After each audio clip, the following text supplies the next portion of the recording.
অনেকগুলো ভিডিওতে দেখলাম অনেক মানুষই বলে আর কি আমসত্ত্ব বানাতে নাকি রোদে শুকানোর কোনো প্রয়োজন হয় না, কিন্তু এটা একেবারেই ভুল ধারণা। হ্যালো এভরিওয়ান, আসসালামু আলাইকুম।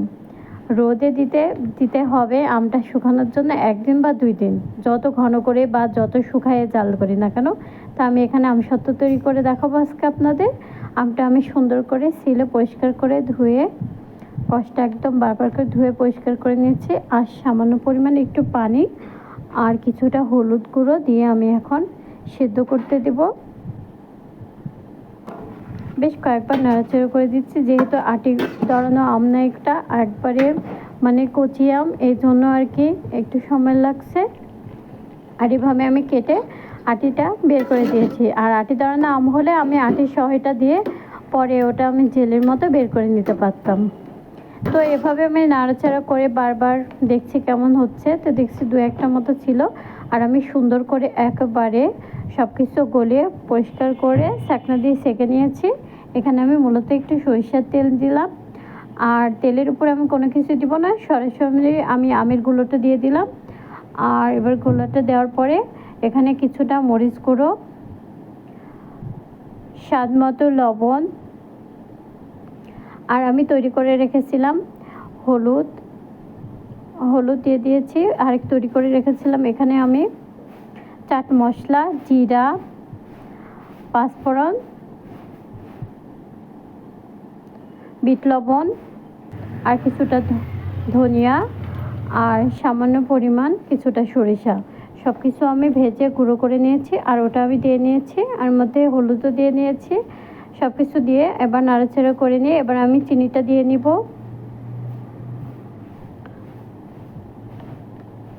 আর এখানে আমি বেশ কয়েকটা শুকনো মরিচ ক্রাশ করে দিয়ে নিচ্ছি।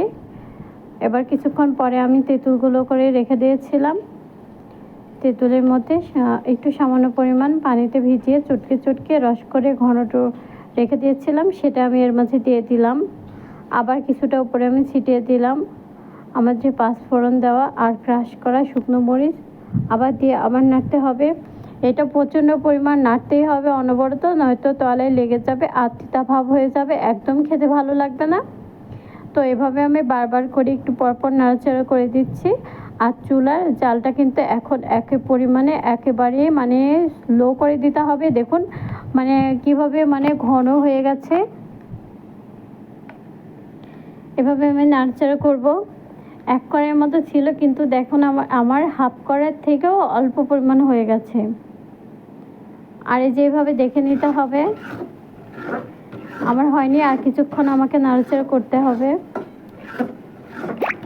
আমি অনেক ভিডিওতে এর আগে দেখেছিলাম আমসত্ত্ব বলে যে রোদ্রে ছাড়া আমসত্ত্ব হয়, আমিও সেভাবে করতে চাইছিলাম, কিন্তু ওদের মতো আসলে এটা পুরোই মিথ্যা কথা।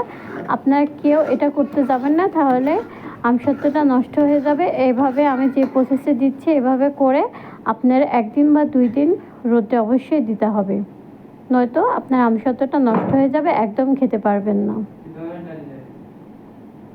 তো আমি একটা প্লেটে সুন্দর করে সরিষার তেল মেখে দিয়েছি। এখানে আমি একটা বড় প্লেটে নিয়েছি, আর ছোট একটা প্লেটে নিয়েছি। আমি সুন্দর করে এভাবে চারপাশে ছড়িয়ে সমান করে নিচ্ছি। আর আমি যে রোদে শুকাতে দিয়েছিলাম ওটা আপনাদের দেই নাই, কারণ ভিডিওটা এমনিতে অনেক বড় হয়ে গেছে।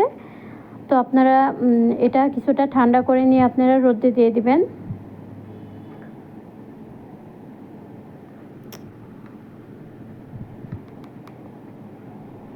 এই তো আমার পুরো সুন্দরভাবে হয়ে গেছে। এবার আমি রোদে দিয়ে দিব। আর রোদে থেকে নিয়ে আসার পরে এই তো আমার ফাইনাল লুক। আর আমি এখানে কেচি দিয়ে টুকরো টুকরো করে কেটে নিয়েছি। এখানে আপনারা ছুরিও ব্যবহার করতে পারবেন। এই তো কি সুন্দর পারফেক্ট আমসত্ত্ব। এগুলো আপনারা কাচের বয়ামে রেখে দিলে 6 মাস মতো ফ্রোজেন করে রেখে দিতে পারবেন। আর যদি ফ্রিজে রাখেন তাহলে তো অনেক দিন রেখে দিতে পারবেন, কোনো সমস্যা নেই।